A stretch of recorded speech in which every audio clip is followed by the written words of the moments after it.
कौनिनमुक्कारम् अर्हन्ताडं तहेव सिद्धाणम् आर्योऽध्यायाणं लोयं येषौ साहुणं लोयं येषौ साहुणं। बोलिए अहिंसा परमो धर्म की। देवादिदेव श्री महावीर भगवान की। आचार्य गुरुदेव श्री विद्यासागर जी महाराज की। नवाचार्य श्री समय सागर जी महाराज की।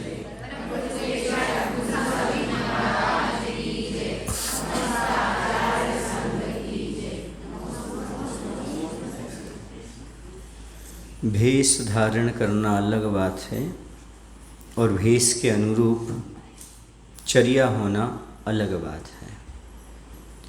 साधु होना अलग चीज़ है और साधुत्व होना अलग चीज़ है। बाहर से मात्र भेष होता है वह कल्याणकारी नहीं होता, बल्कि अंदर का वेश जो है वह कल्याणकारी हुआ करता है। यहाँ पर ये बात कही जा रही है कि साधु कौन होता है, साधु कैसा होता है। श्रम करे सो श्रमण। श्रम करे सो श्रमण, इसका अर्थ क्या है? जो आत्मा को पाने का श्रमण करे, श्रम करे अर्थात मोक्ष मार्ग पर निरंतर श्रमरत हो, कर्म निजरा और शंबर का पुरुषार्थ निरंतर करता रहता है, उसका नाम श्रमण होता है। यदि श्रम करता है तो श्रमण है। श्रम समझते हो? मेहनत करता है। कौन सा श्रम, कौन सी मेहनत? आत्मा से परमात्मा बनने की। तपस्या करता है, 6 आवश्यक का पालन करता है, वही श्रमण कहलाता है। 362 पृष्ठ पर है। श्रम करे सो श्रमण। ऐसे कर्महीन कंगाल के लाल लाल गाल को पागल से पागल संगार भी खाने की बात तो दूर रही, छूना भी नहीं चाहेगा। कह रहे हैं जो संसार से भयभीत हुए बिना श्रमण भेष को धारण कर लेते हैं और अभय का हाथ उठाकर आशीष देने की अपेक्षा अन्याय मार्गी रावण जैसे शत्रुओं पर राम जैसे श्रमशील बनकर के हाथ उठाना ही कलयुग में सतयुग ला सकता है। धरती पर स्वर्ग का अवतार किया जा सकता है। कहने का तात्पर्य ये है, एक गृहस्थ भी यदि अन्याय के प्रति लड़ाई करता है तो वह श्रेष्ठ है, वह इस पृथ्वी पर स्वर्ग ला सकता है। लेकिन जो श्रमण है वह यदि मात्र बाहर से साधु हो और स्वयं उस पथ पर ना चलता हो तो वह कभी भी सतयुग नहीं ला सकता। लेकिन एक गृहस्थ भी सही मार्ग पर चलता हुआ सतयुग को ला सकता है, अर्थात यहाँ स्वर्ग जैसा वातावरण का निर्माण कर सकता है। क्योंकि श्रम करे सो श्रमण है, अर्थात जो लगातार मोक्ष मार्ग में बढ़ता रहे वही श्रमण है। कुछ काम धाम ना करने वाले ऐसे श्रमण के लाल लाल गाल को तो पागल से पागल संगार भी खाने की बात तो दूर, छूना भी नहीं चाहेगा। इस पर भी अभी कलश का उबाल शांत नहीं हुआ। खदबद खिचड़ी का पकना वह अविकल चलता ही रहा और संत के नाम पर और आक्रोश। कौन कहता है यह कि आगत संत में समता भी थी पक्षपात की मूर्ति, वह समता का प्रदर्शन भी 100% नहीं रहा। समता दर्शन तो दूर, जिसकी दृष्टि में अभी उच्च नीच भेदभाव है, स्वर्ण और माटी का पात्र एक नहीं है, अभी समता का धनी हो नहीं सकता वह। अब यहाँ पर इतना सुनने के बावजूद भी स्वर्ण कलश का उबाल शांत नहीं हुआ। इतना उपदेश सुनने के बाद भी अभी स्वर्ण कलश जो है ना आग बबूला हो रहा है और खिचड़ी की भांति खदबद उबल रहा है। खिचड़ी देखिए आपने, दाल और चावल चला करके फिर क्या करता है वो, कुकर में नहीं होना चाहिए, हाँ खुले हुए बर्तन में जो रहता है वो खदबद आवाज़ करता रहे, ऐसे इसकी दशा चल रही है। संत के नाम पर पुनः आक्रोश व्यक्त करता हुआ कहता है, कौन कहता है कि आगत संत में समता थी? कौन कह रहा है कि जो मिट्टी का जो घड़ा आया था उसमें समता थी? मैं तो नहीं मान सकता हूँ। हम तो 10% भी समता दिखी नहीं हमारे लिए। पक्षपात की मूर्ति है वह, जिसकी दृष्टि में अभी ऊंच नीच का भेदभाव है। स्वर्ण और माटी का पात्र एक रूप नहीं है, वह समता का धनी कैसे हो सकता है? क्या कह रहे हैं? जिसमें अभी ऊंच नीच का भेदभाव है, छोटे बड़े का भेदभाव है, स्वर्ण कलश और मिट्टी कलश में अभी भेद है, तो कैसे कह सकता वो समताधारी है? क्योंकि समता के सामने तो क्या होता है, मिट्टी और सोना एक समान होती है। श्रमण का लक्षण क्या होता है? समसत्तु बंधु बंगो समस्वह दुखो प्रशंस निंद समो समनोटु कंचनो पुनः जीवित मरण समो समनो। आचार्य कुंद महाराज कहते हैं जिसके सामने ये चीज़ें समान हो जाए वो श्रमण है। कौन सी? तो सुख और दुख, निंदा और प्रशंसा, कंचन और कंकड़, यानी चाहे सोना हो चाहे मिट्टी हो बराबर हो जाए, जन्म मरण, ये सारी चीज़ें जिसके सामने शत्रु मित्र एक समान हो जाए उसका नाम साधु है, वही समताधारी है। जो अभी सोने और मिट्टी में भेद कर रहा हो समताधारी कैसे हो सकता है? जो उच्च और नीच में भेद कर रहा हो वो समताधारी कैसे हो सकता है? क्योंकि साधु का लक्षण तो यही है, सम शत्रु बंधु बग्गो, शत्रु और बंधु वर्ग में समान दृष्टि। सुन रहे? सम शत्रु बंधु बग्गो, सम स्वह दुखो पसंद निंद समो, सुख और दुख में प्रशंसा और निंदा में एक जैसा रखने वाला हो। सुन रहे हैं? कंचन में यानी सोने में और मिट्टी में जिसका कोई भेद नहीं हो, जन्म मरण में जिसका कोई भेद नहीं हो, वन और उपवन में कोई भेद ना हो, उसका नाम साधु है। सीधी सी बात, हर परिस्थिति में हर जगह जिसके पास समता भाव हो उसी का नाम श्रमण है, उसी का नाम साधु है। हमेशा समता भाव के साथ जो अपना जीवन यापन करता है उसका नाम साधु। हर परिस्थिति में शांत रहने वाला साधु। जहाँ पक्षपात हो, भेदभाव हो, वहाँ पर श्रमणत्व घटित नहीं होता। समझ आ रहा है ना? सबसे समान व्यवहार करना, सबके प्रति दृष्टि एक सी रखना, नहीं जी हमारे विशेष हैं जी हमारे अशेष हैं, ऐसा कुछ नहीं। कोई विशेष नहीं है, कोई सामान्य नहीं है। याद रखो, जो किसी व्यक्ति विशेष का हो जाता है, जो किसी व्यक्ति विशेष का हो जाता है वो सामान्य व्यक्ति हो जाता है, और जो सबका सामान्य से रहता है वो विशेष व्यक्ति रहता है। किसी व्यक्ति से बंध करके नहीं चलता, किसी व्यक्ति विशेष के अनुसार नहीं चलता, उसी को सब कुछ लुटाने की कोशिश नहीं करता, सबको सामान्य से, सभी हमारे हैं या फिर कोई हमारा नहीं है, इसी का नाम समता भाव है। या तो सभी हमारे या पर कोई हमारा नहीं है। सद लगा वालो, ना हम किसी के ना कोई हमारा, कुंतु सागर का पेटेंट नारा। ना हम किसी के हो सकते हैं और ना कोई हमारा हो सकता। मुझे पता है यहाँ से जाने के बाद कोई साथ जाने वाला नहीं है, जाएगा तो थोड़ा दूर तक जाकर के फल उठाएगा। समझ गए ना?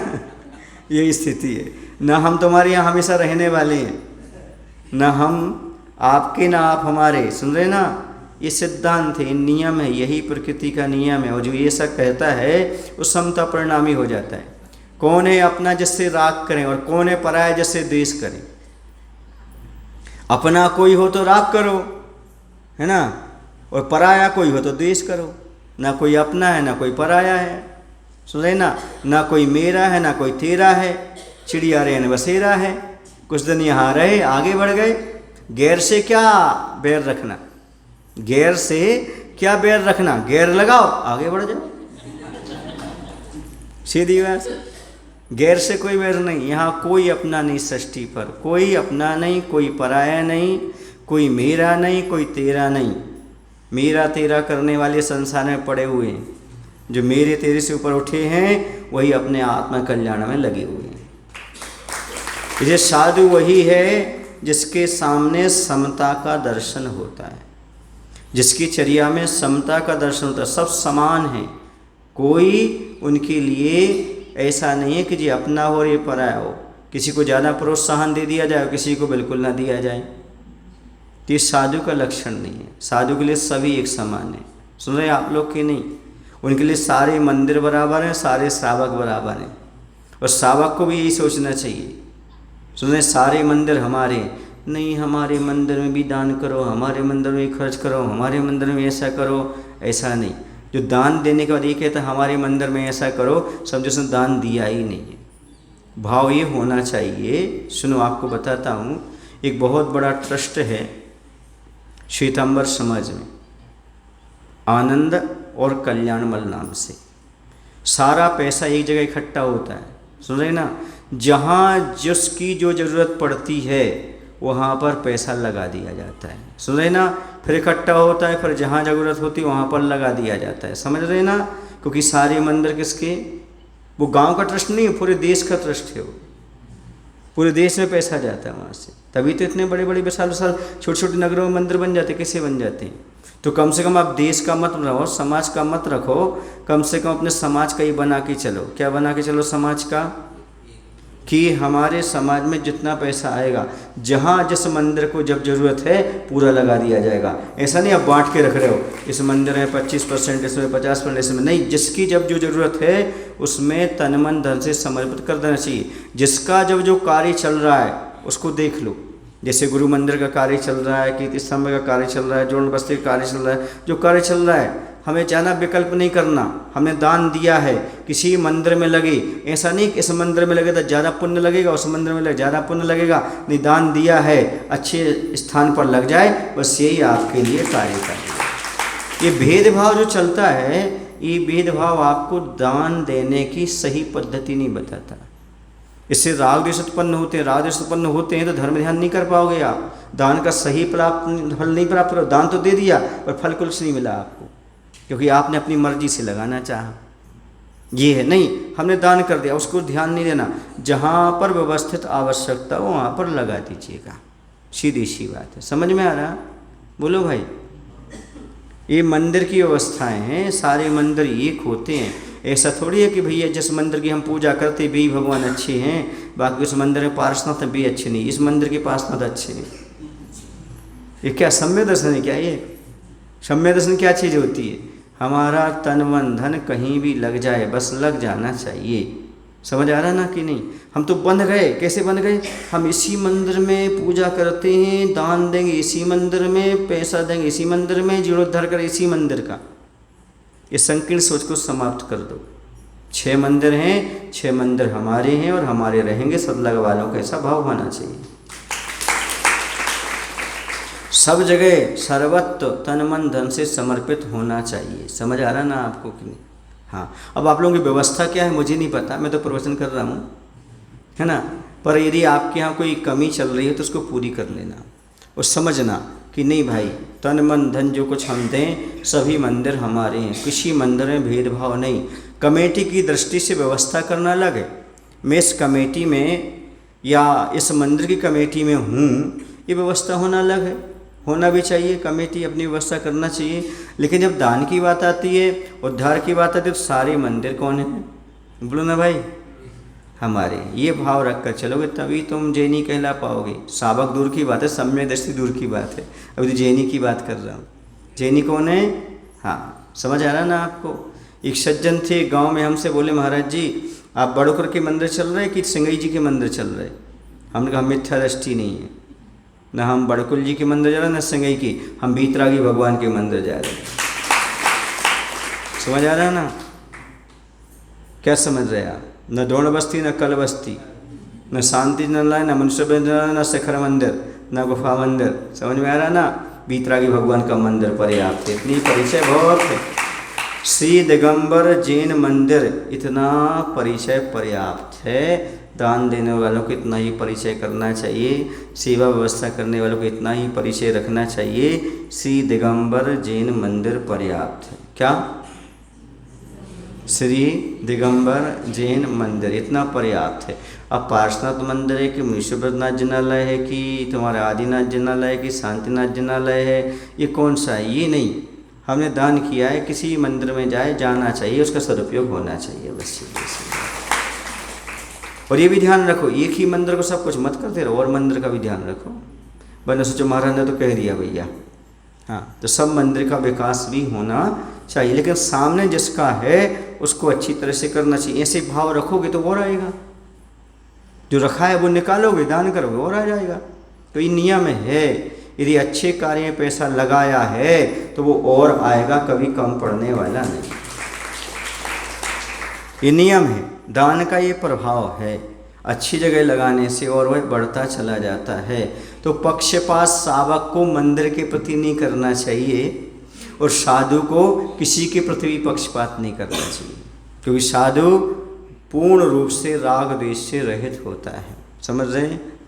महाराज को सदलगा में कोई मठ नहीं बनाना, महाराज को सदलगा में कोई रहना नहीं है, समझ आ रहा है ना? सदलगा का दुनिया में कहीं भी नहीं रहना, उनको तो अपना विहार करते चले जाना, यहाँ से वहाँ, वहाँ से यहाँ। इसलिए राग द्वेष से पक्षपात से पूर्ण रहित रहते हैं। गृहस्थ को भी यदि उसी गांव में रहना तो सोचना चाहिए प्रत्येक मंदिर हमारे हैं, प्रत्येक मंदिर में दर्शन पूजन समय समय पर करते रहना चाहिए। एक मंदिर से बन करके कभी नहीं रहना चाहिए कि अब इसी मंदिर में हमेशा पूजन करेंगे, इसी मंदिर में करेंगे, ऐसा नहीं है। समझ आ रहा ना?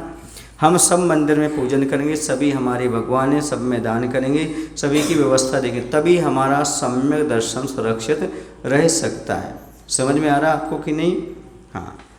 तो यहाँ पर ये कह रहे कि समता नहीं है, तो समता के अभाव में सारा का सारा बेकार है। उच्च नीच का भेदभाव, छोटे बड़े का भेदभाव, ये सब मिटा दो। आदमी के प्रति छोटे बड़े का भेदभाव तो मिटाओ ही, लेकिन मंदिर के प्रति भी रख लो छोटा बड़ा, तो और गड़बड़ हो गया। वो तो न मंदिर छोटा होता है ना बड़ा होता है, भगवान तो भगवान हुआ करते, ये अंदर भाव अपने होना चाहिए। एक के प्रति राग करना है, दूसरों के प्रति द्वेष सिद्ध हो जाता है। और जो रागी है और द्वेषी भी संत हो नहीं सकता वह, और नामधारी संत की उपासना से संसार का अंत हो नहीं सकता। सही संत का उपहास और होगा, ये वचन कटु हैं पर सत्य हैं, सत्य का स्वागत हो। आचार्यगण क्या कह रहे हैं? एक के प्रति राग होना ये नियम है, एक चीज़ कहीं नहीं रहती, जहाँ राग है वहाँ पर द्वेष अवश्य होगा। सिक्का देखा आपने? सिक्का नहीं देखा? सिक्का में क्या होता है? सन रहता है एक तरफ मूर्ति रहती है, दो पहलू होते, एक तो होता नहीं है। नियम है, जहाँ सिक्का है वहाँ दोनों है, सही ना? टेल भी है और हेल दोनों हैं, टेल हेल दोनों हैं, उसी का नाम सिक्का है। इसी प्रकार से जहाँ राग रहेगा नियम से वहाँ द्वेष रहेगा ही रहेगा, जहाँ द्वेष रहेगा वहाँ पर राग रहेगा ही रहेगा, ये नियम है। क्यों ऐसा? क्यों? क्योंकि यदि आपको किसी से राग है तो निश्चित है किसी से द्वेष होगा, जो किसी से द्वेष है तो पक्का है किसी से राग होगा। ये नियम है, कहीं एक साथ एक नहीं रहता, दोनों एक साथ रहते हैं। राग अकेला नहीं रहता, द्वेष अकेला नहीं रहता। जहाँ राग है वहाँ द्वेष रहेगा, क्योंकि किसी से आपको राग है तो किसी से द्वेष हुए बिना रह नहीं सकता। कोई वस्तु आपको अच्छी लग रही है, उससे राग है, तो किसी वस्तु से आपको द्वेष हुए बिना रह नहीं सकता, क्योंकि राग अकेला नहीं रहता, द्वेष अकेला नहीं रहता। जहाँ राग द्वेष दोनों रहते हैं, इसी का नाम संसार है। ये सिक्का इसी का नाम है, संसार का सिक्का इसी से चलता है। किससे? राग और द्वेष से ही संसार का सिक्का चलता है, निश्चित है। समझ रहे ना? पुण्यमेव जयते, इसी का नाम संसार है, और धर्मेव जयते, इसी का नाम मोक्ष मार्ग है। जहाँ पुण्य की जीत हो, जहाँ पुण्य की जय जयकार हो, इसी का नाम संसार मार्ग है।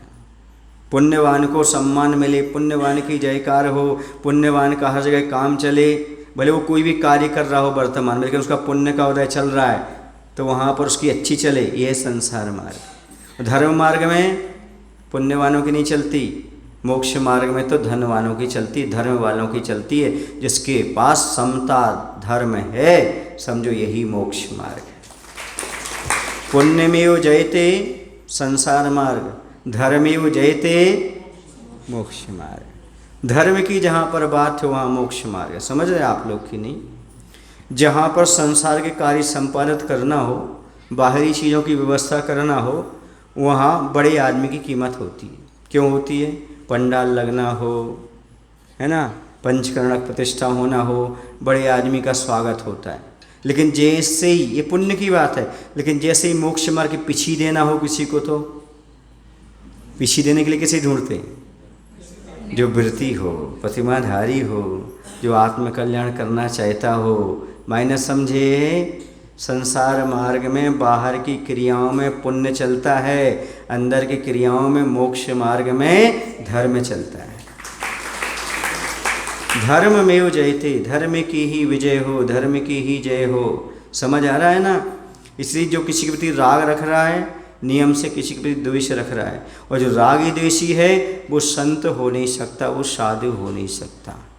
पक्षपात करने वाला, राग द्वेष रखने वाला कभी साधु हो नहीं सकता।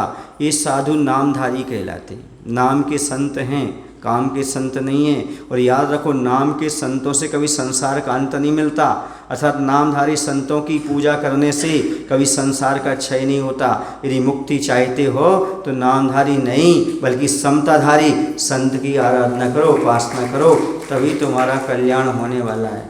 नाम के संत हैं, कुछ लोग कहते हैं महाराज मजबूरी में कहीं कहीं जाना पड़ता है तो क्या करें, तो याद रखो नाम के संत से संसार का अंत नहीं मिलता।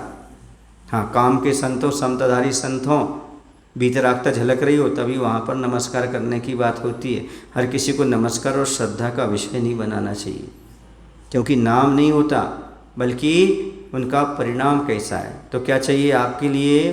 सम्यक दर्शन चाहिए। सम्यक दर्शन ज्ञान चारत से ही संसार का अंत होगा। वो कहाँ मिलेगा? जो समताधारी संत होंगे, राग द्वेष से रहित बीतरागता की उपासना करने वाले होंगे, वही संत आपके लिए कल्याणकारी है। समझ रहे ना? क्योंकि राग द्वेष वही तो आपको भटकाएगा, स्वयं भटक रहा है और आपको भी भटकाएगा, चाहे वह कैसे भी भेष में बैठा हो। यदि राग द्वेष करता है, पक्षपात करता है, तो वो आपका कल्याण कभी भी नहीं कर सकता। कल्याण करना चाहते हो तो नाम से बचने का प्रयास करो। काम देखो, क्या देखो? काम समझते हो? उनका काम क्या होना चाहिए? समता परिणाम होना चाहिए। हर दृष्टि से समता उनके पास होना चाहिए। यदि थोड़ी सी विषमता है तो थोड़ा सा बचने का प्रयास करो। आचार्य से कह रहे सही संत का उपहास हो जाएगा। यदि नामधारी संत को आप नमस्कार करोगे तो हंसी के पात्र हो गए, राग द्वेष करने वाले हो गए। तो ये कटु वचन है लेकिन सत्य है, इसका स्वागत करो। सही संत कौन होता है? जो राग द्वेष से, पक्षपात से रहित होकर के मात्र बीतरागता की उपासना में लगा हुआ है, समता परिणाम के साथ जी रहा है, वही सच्चा संत है। ये अपनी डायरी में लिख लो, अपने मानस पटल में लिख लो, ऐसे संत को हमारा सत्सद्वार नमस्कार हो, सत्य का स्वागत है। नामधारी संत से बचो। क्या सब मालूम पड़ता है? वो भी 2 रोटी खाता है, मैं भी 2 रोटी खाता हूँ। सावक आजकल बहुत समझदार है, हमसे ऊंचा है, बहुत समझदार है। सावक सब जानता है। हाँ, बुद्धू बना है ये बात अलग है, पर जानता सब है। कहाँ समता है, कहाँ विषमता, सब उसको मालूम है, क्योंकि वह बहुत ऊंचे बढ़ चुका आज का सावक। टेक्नोलॉजी में बहुत आगे पहुँच गया, सब चीज़ समझता है, यूट्यूब के माध्यम, सबके माध्यम सब जानता है। उसे मालूम है समता परिणामी साधु कौन होता है और राग द्वेष करने वाला कौन हो, सब जानता है वो। ऐसा नहीं कि नहीं जानता है, सब कुछ जानता है। समझ रहे? इसलिए आलोचना की दृष्टि से नहीं कह रहा हूँ, किसी की आलोचना नहीं करना। यदि हमें समता परिणामी साधु दिख रहे तो नमोस्तुते, वरना कोई बात नहीं। आपकी चर्या, आपकी व्यवस्था आपके साथ है। समझ में आ रहा है आपको? स्पष्ट जहाँ पर दिखाई दे उससे बचने का प्रयास करना चाहिए। समझ रहे ना? कैसा? हमें सत्य के लिए करना है, रागी द्वेषी पक्षपाती से हमें दूर रहना है। हमें तो मात्र बीतराग मार्ग का पक्ष लेकर के चलना है और कोई नहीं, कोई पंथ नहीं, कोई पक्ष नहीं। बीतरागता जहाँ पर दिखती है वहाँ पर नमस्कार है, बाकी ठीक है। तिरस्कार तो नहीं है, पर हम वहाँ से दूर हटना चाहते हैं क्योंकि हमें मोक्ष मार्ग प्राप्त करना है। फिर सेठ को उपहास की दृष्टि से देखता हुआ कलश कहता है कि ग्रस्त अवस्था में नामधारी संत यह अकाल में पड़ा हुआ ही अभाव भूत से घिरा हुआ हो, फिर भला कैसे हो सकता है बहुमूल्य वस्तुओं का भोक्ता। अब वो वहाँ पर सेठ जो है ना, सेठ की दृष्टि से कह रहे हैं, सेठ की उपहास करते हुए, मैंने सेठ को उपहास की दृष्टि से देखता हुआ, सेठ को संत के रूप में स्वीकार कर रहा है वो स्वर्ण करस, और कह रहे ग्रस्त अवस्था में रह कर के जो रह रहा है, ये सेठ जो है क्या कर रहा है, ये नामधारी है।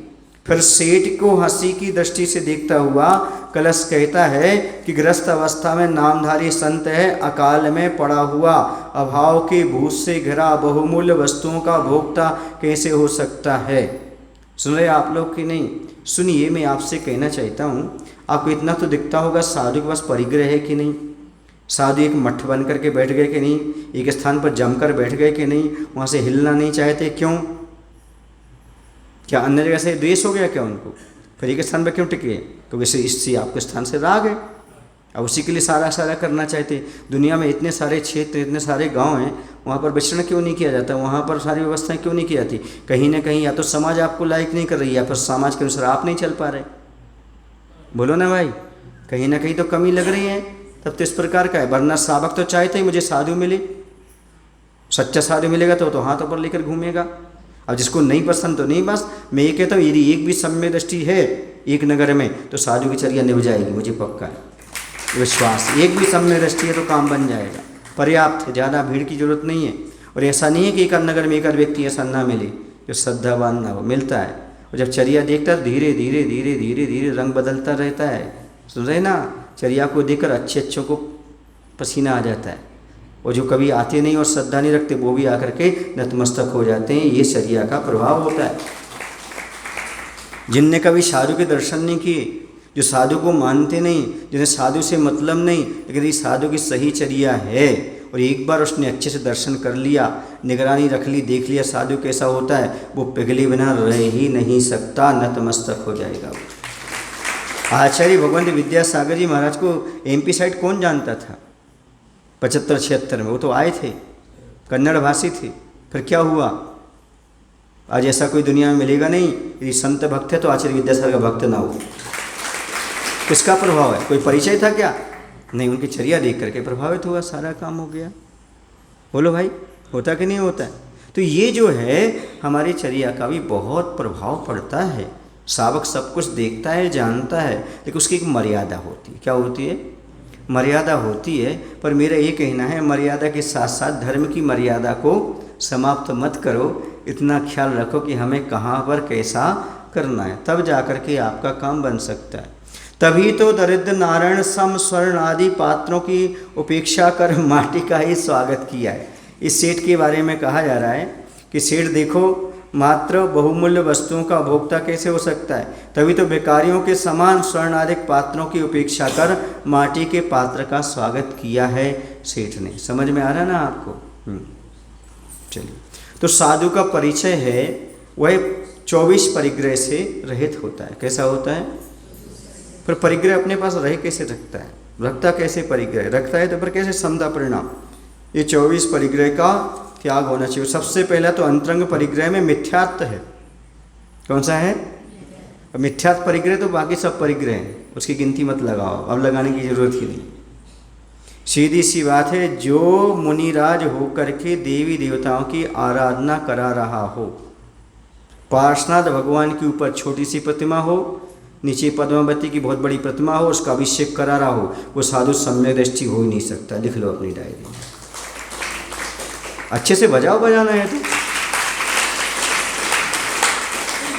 क्योंकि जैन दर्शन में कहीं भी देवी देवताओं की प्रतिष्ठा होती ही नहीं, और कभी भी भगवान किसी के सिर पर बैठते नहीं। स्त्री के सिर पर तो और नहीं बैठते कभी।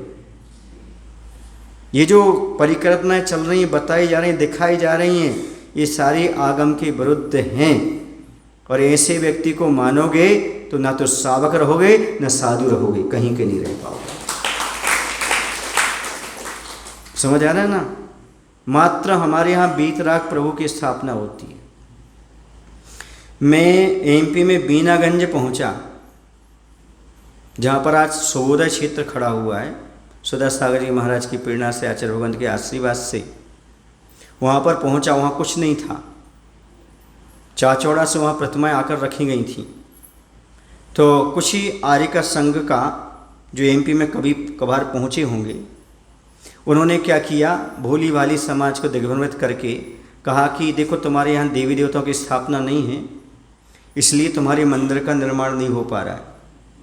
एक काम करो, एक वेदी बनाओ और यक्षिणी को रखो, वहाँ पर आपका पूरा काम जल्दी हो जाएगा। वो तो वहाँ से स्थापित करवा के वेदी बनवा करके और चले गए, यहाँ का कार्य और रुक गया।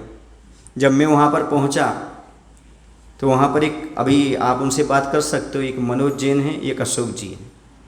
वो दोनों आगे आने वाले लोग थे। उन्होंने कहा, हमारा ऐसा ऐसा हुआ है हमारे यहाँ, लेकिन फिर भी काम नहीं हो रहा। हमने कहा इसको व्यवस्थित कर दो, काम हो जाएगा। बोले क्या व्यवस्थित कर दो? हमने कहा बीतरागी के अलावा किसी की बेदी मत रखो, आपकी व्यवस्था हो जाएगी। उन्होंने कहा महाराज ऐसे कैसे हो जाएगी, हमें तो डर लगता है, माता जी प्रतिष्ठा करके गई हैं। हमने कहा ध्यान रखो, जैन दर्शन में रागियों की प्रतिष्ठा होती नहीं है।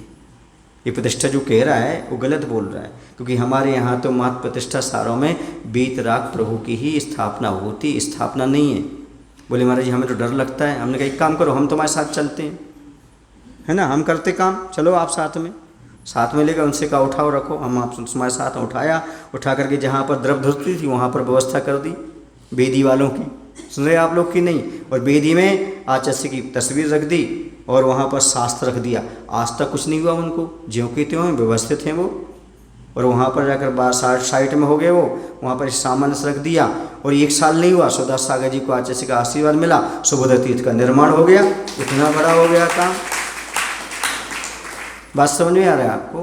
तो किसी की भ्रमता में मत पड़ो। इन देवी देवताओं की आराधना में तुम आपको कुछ मिलने वाला नहीं है, मिथ्यात्व में और पढ़ोगे तुम। और ऐसी जो उपदेश देते हैं वो भी चाहे साधु हो चाहे कोई भी हो, वो सम्यक दृष्टि तो हो ही नहीं सकते। सम्यक दृष्टि कौन होते हैं? जो सही बीतरागी। खुद तो सप्तम और स्थानवर्ती मुनिराज 6ठे 7 में, और 4थे और स्थानवर्ती की पूजा कराएंगे, तो सम्यक दर्शन कहाँ रहेगा? गुणस्थान का ख्याल तो रखो। जिनागम का उपहास मत करो, हंसी मत मरो। यदि आपको करना है तो किसी मुनि की आराधना करो, अपनी गुरु की आराधना करो, भगवान की आराधना करो। कहाँ तुम व्यंतर भुवनवासी देवों की आराधना कराने के लिए जा रहे हो? तो साधु कैसे हो सकते हो? मैं तो आपको साधु मानने के लिए तैयार नहीं हूँ, क्योंकि ये मैंने नहीं कहा, भगवान महावीर का ये उद्घोष है, ये कुंड कुंड भगवान का उद्घोष है। साधुता तो देखो आप में साधुता है कि नहीं। आप स्वयं बीतरागी हो और दूसरे रागी देशी की पूजा करोगे तो आपकी बीतरकता कहाँ रहेगी? बीतरकता की रसा, उसे जिनलिंग की महिमा समझो, उस मुनि मुद्रा की महिमा समझो, जहाँ पर चतुर्निकाय के देव आकर के नतमस्तक होते हैं, नमोस्तु करते हैं। ऐसी दिगंबर मुद्रा के धारी हैं आप। आपको तो सारे देवी देवता नमस्कार करेंगे, आपको तो प्रणाम करेंगे, आपको तो चरणों में घूमेंगे। आपको इसका महत्व समझ में आना चाहिए। किसका? दिगंबर मुद्रा का। समझ आ रहा है आपको कि नहीं आ रहा है? हाँ, तब जाकर के बीतरागता सामने आती है। यदि आपके सामने कोई साधु भी आ जाए और आपसे कहे कि इस प्रतिमा को पूजो, ऐसा करो वैसा करो, डिगना नहीं, कह देना मैंने शास्त्र में ऐसा कहीं नहीं पढ़ा, मुझे कुंती सागर ने बताया है। आप पहले शास्त्र दिखाओ और आगम सम्मत बताओ, उसके बाद बात करेंगे, वरना आपको भी हम नमस्कार नहीं करेंगे। क्यों? क्योंकि बीतराग प्रभु और गुरु कभी किसी को रागी देशी को नमस्कार कैसे कर सकता है? और प्रमाण लेना आचार्य प्रणीत ग्रंथ का। कौन से प्रमाण लेना? आचार्य प्रणीत ग्रंथ का। एक जगह हम गए कनकगिरी, एक आ गए हमारे सामने, सुन रहे ना, कौन से वस्त्र पहन करके? तुम्हारे लाल वस्त्र पहन करके, हैं, टोपी पहन करके मेरे पास आ गए और बोलते हैं महाराज ब्रह्मदेव की स्थापना होती है। मैंने कहा कहाँ होती है बताओ तो जरा। उन्होंने हमारे लिए दिखाया 472 ऐसे कुछ कर्मकांड की गाथा। उनका लाओ हम पढ़ते हैं। पढ़ा, इसमें लिखा है नेमिचंद महाराज ने कि भगवान के सामने ब्रह्मदेव की स्थापना करना चाहिए, तभी तो उन्होंने बाहुबली के सामने स्थापना की है। सुन रहे हैं आप लोग? नहीं। हमने कहा हमें पढ़ लें दो शांति से। हमने अर्थ निकाला, उसमें अर्थ निकाला था। उसमें क्या लिखा कि जो गोमटेश भगवान की प्रतिमा है उसके आमने सामने जो देवी देवताएं हैं उनके मुकुट की मणियों की जो प्रभा है उसके जल से जो भगवान का प्रक्षालन हुआ है, अभिषेक हुआ है, उन भगवान को हम प्रणाम करते हैं, ऐसा लिखा था उसका। अब तुम भोली वाली जनता को क्या करते हैं? क्योंकि आपको संस्कृत नहीं मालूम ना, आप जानते नहीं उसका अर्थ क्या है। अब बोलो, ऐसा कह करके आपको कर्मकांड की गाथा में नेमिचंद महाराज ने लिखा, ऐसा लिखा, हमें कोई बुद्धू नहीं बना पाएगा। पूछो क्यों? क्योंकि मैंने आचार्य भगवान विद्यासागर जी से पढ़ा है, स्वाध्याय किया।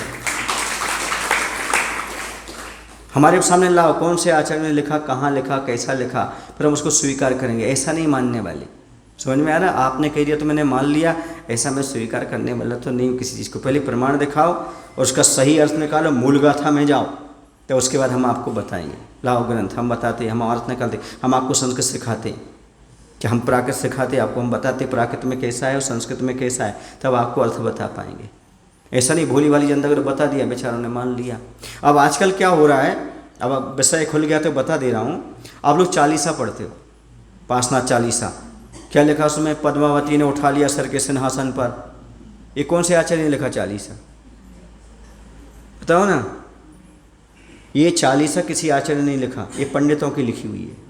किसकी लिखी हुई है? और आपने किस में लिख दिया? वो चालीसा कहाँ लिख दिया? जनवाणी में। ये जनवाणी नहीं कहलाती, पूजन संग्रह कहलाती है। इसको जनवाणी मत कहना। जनवाणी कौन है? जो आचार्य प्रणीत हो। जो पूजन की पुस्तकें आज आ रही हैं ना, हर पूजन की पुस्तक को जनवाणी नहीं मानना भैया, क्योंकि इसमें 17 प्रकार की बातें लिखी हैं। रागी द्वेषी की आरती, पूजन, क्या क्या नहीं लिखा। और कल तुम कहने लगे वो जनवाणी में लिखा है, तो जनवाणी उसे नहीं कहते। आचार्य प्रणीत पूर्ण ग्रंथ हो उसका नाम जनवाणी। संकलन किया हुआ यहाँ वहाँ का भर करके जनवाणी बना करके बता करके सारी जनता के लिए बुद्धू बनाना, ये आज के आदमी को बहुत अच्छे से आता है। इसे सतर्क रहो। जनवाणी कैसे कहेंगे? जिसमें पूर्ण आचार्य प्रणीत लिखा हो। किसी और का लिखा हुआ है वो जनवाणी नहीं कहलाएगी। उसमें गाथा दिखाइए आप कहाँ लिखा हुआ है। हमने कोई भी चालीसा बनाया और लिख दिया, इसमें क्या है? हम तो कुछ भी लिख सकते हैं। तो ऐसा नहीं, आचार्य प्रणीत होना चाहिए प्राचीन आचार्यों के द्वारा, पंडितों द्वारा नहीं होना चाहिए। वो जो आपने मान लिया वो सारी चीज़ें चल रही हैं, वो गलत चीज़ है, समझ रहे ना। जिसके जीवन में स्वयं धर्म नहीं है वो धर्म की बात क्या करेगा? आचार्य समंतबद्ध महाराज ने लिखा है, जुगो है नागो धरणो धराधरम विराग संदाष्टम विदो यथा।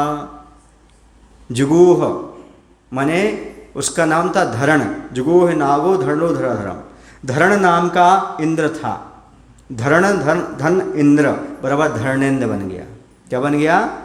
धरण धन इंद्र बराबर धर्णेन्द्र। वहाँ पर कोई भी पद्मावती का उल्लेख है ही नहीं। कहीं भी समंतबद्ध महाराज ने स्तोत्र का व्याख्यान करते हुए, भगवान की स्तुति करते हुए कहीं नहीं लिखा। मात्र धर्णेन्द्र ने आकर के उत्सर्ग दूर किया, ऐसा बताया जाता है। पद्मावती ने सिर के सिंहासन पर उठाया, ऐसा कहीं भी नहीं आता। और कहाँ से प्रचलन हुआ है, कहाँ से शुरू हुआ है? या तो कुछ प्रथमानुग के ग्रंथों से उठाया लोगों ने, है ना, या फिर हिंदीकारों ने लिख दिया, उसको उठा करके आगे कर दिया। लेकिन ऐसा जो डंक की चोट पर कहने वाले समंतभद्र जैसे महाराज, अकलंक देव महाराज जैसे, इनके ग्रंथों में कहीं पर भी नहीं लिखा। समझ गए? इसलिए हर चीज़ को प्रमाणिक मान के मत चलो। और जो मूर्तियाँ बना रहे हो वो ठीक नहीं है कि देवी नीचे हो भगवान ऊपर हो। ऐसी कहीं प्रतिष्ठा सार में प्रतिमा की प्रतिष्ठा की बात नहीं कही है। शुद्ध वीतरागी भगवान के पंचकर्णक होते हैं, उस पंचकर्णक प्रतिमा की आप पूजन अर्चन करिए, नमस्कार करिएगा, यही आपका सच्चा धर्म है। आगे चले। अब चूँकि ये नामधारी संतों की बात आ गई तो बोलना पड़ेगा, क्योंकि आचार्य ने कहा है ये वचन कटु हैं पर सत्य है। ये वचन कैसे हैं? कटु हैं, लेकिन कैसे हैं? बिल्कुल सत्य वचन हैं। और सत्य का क्या करो भैया? स्वागत करो। सम्यक दृष्टि हो तो सत्य का स्वागत करना सीख लो। इसके बिना आप कभी सत्यता की स्वागत नहीं करोगे तो कभी कल्याण नहीं कर पाओगे। समझ आ रहा है आपको कि नहीं? हम आपको इसलिए बता रहे, प्रसंग है इसलिए। बाकी मुझे ये विषय छेड़ने की जरूरत नहीं है। आप सब पढ़े लिखे हो, सब समझदार हो, पर ये विषय ऐसा आ गया तो मुझे कहना पड़ रहा है कि रागी द्वेषी की पूजा करने वाला, राग द्वेष करने वाला संत हो कैसे सकता है? आखिरकार मैं पूछना चाहता हूँ आपसे, बुरा नहीं मानना, पूछूं। मैं मुनि हूँ, मुझे क्या चाहिए? मुझे क्या चाहिए? मैं मुनि क्यों बना? मोक्ष चाहिए ना, संबर और निर्जरा चाहिए ना। तो ये बताओ कौन सी देवी तो हमारी संबर करा देंगे, कौन सी देवी तो हमारी निर्जरा करा देंगे? बोलो ना। हमें मकान चाहिए क्या? हमें पैसा चाहिए क्या? हमें भक्त चाहिए क्या? पर हम देवी देवताओं को पूजे क्यों? क्या जरूरत है उनकी मान्यता को उपदेश देने का? इसका अर्थ है अभी तुम संबर और निर्जरा का मार्ग समझे नहीं, तुमने मोक्ष मार्ग समझा नहीं, इसलिए रागी द्वेषी की उपासना की बात करते हैं।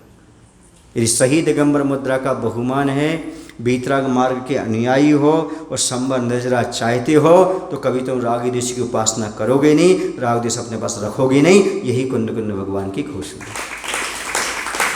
क्या चाहिए आपको? मैं पूछना चाहता हूँ, क्या देवता आपकी निर्जरा करा देगा? देवता को मोक्ष दिला देगा क्या? बोलो ना भाई। आचार्य शांति सागर जी महाराज से किसी ने कहा था दक्षिण के आचार्य शांति सागर जी, इनको आप प्रथम आचार्य के नाम से जानते हो, इनकी परंपरा में हम सभी हैं। ऐसे आचार्य शांति सागर जी महाराज से किसी ने कहा था, महाराज आपको बहुत परेशानी जाती है, एक आध देवी देवता बस में कर लो। तो उन्होंने ये कहा था, ये परिग्रह है, ये दिगंबर साधु का काम नहीं है। ये आचार्य शांति सागर जी महाराज का कथन था, मैंने पढ़ा है, ग्रंथों में स्वाध्याय किया है, लोगों ने बताया है कि इस प्रकार का महाराज ने कहा था। वो कभी राग ऋषि की उपासना का उपदेश नहीं दिया करते थे। समझ आ रहा है आपको? हाँ, इसलिए इस चीज़ को समझो कि वीतरागता क्या चीज़ है। ये सत्य है, कटु है। याद रखो, सत्य कटु नहीं होता। अब सत्य कटु कब लगता है? सुन लो अब कब लगता है। सत्य तो सत्य होता है, सत्यम शिवम सुंदरम होता है जब स्वार्थ की जीभ से चखते हैं तब कटु लगता है, और जब परमार्थ की जीभ से चखते हैं तब सत्य सत्यम शिवम सुंदरम लगता है। सत्य कभी कटु होता ही नहीं है, लेकिन स्वार्थी लोगों को सत्य कटु लगता है, परमार्थी को कभी भी सत्य कटु लगता नहीं, क्योंकि वीतराग मार्ग तो वीतराग मार्ग है। समझ आ रहा है ना आपको? उनकी उपासना करने का उपदेश हम दिगंबर मुद्रा को धारण करके नहीं दे सकते। क्यों? क्योंकि ये दिगंबर मुद्रा की उपहास है, हंसी है, हंसी के पात्र बनेंगे यदि हम इस प्रकार का काम करेंगे। तो समझ आ रहा आपके लिए? चलिए आगे चलें। फिर सेठ को उपहास की दृष्टि से देखा उसने और कह रहे, भैया ये बहुमूल्य चीज़ों का भोक्ता कैसे होगा? ये तो भिखारी जैसा जीवन जी रहा है। स्वर्ण कलश की कटुता से कलुषित हुए बिना माटी के कुंभ से भरे पायस ने पात्र दान से पायस उपपायस उपसम भाव में कहा कि तुम में पायस ना है, तुम्हारा पायस ना है। पाप पंक से पूरा अपावन, पुण्य के परिचय से वंचित हो तुम, तभी तो पावन की पूजा रुचती नहीं तुम्हें। पावन को पाखंड कहते हो तुम, जिसकी आंखों में काला पानी भी उतरा हो देख सकता हो इस दृश्य को। तुम्हारी पापन आंखों ने पीलिया रोग को पी लिया है, अन्यथा क्यों बनी है तुम्हारी काया पीली पीली। स्वर्ण कलश कैसा होता है? पीले रंग का होता है ना? और ऐसा होता है जिसको पीलिया रोग हो जाए उसको हर चीज़ पीली पीली दिखाई देती है, उसकी आंखें भी पीली पड़ जाती हैं।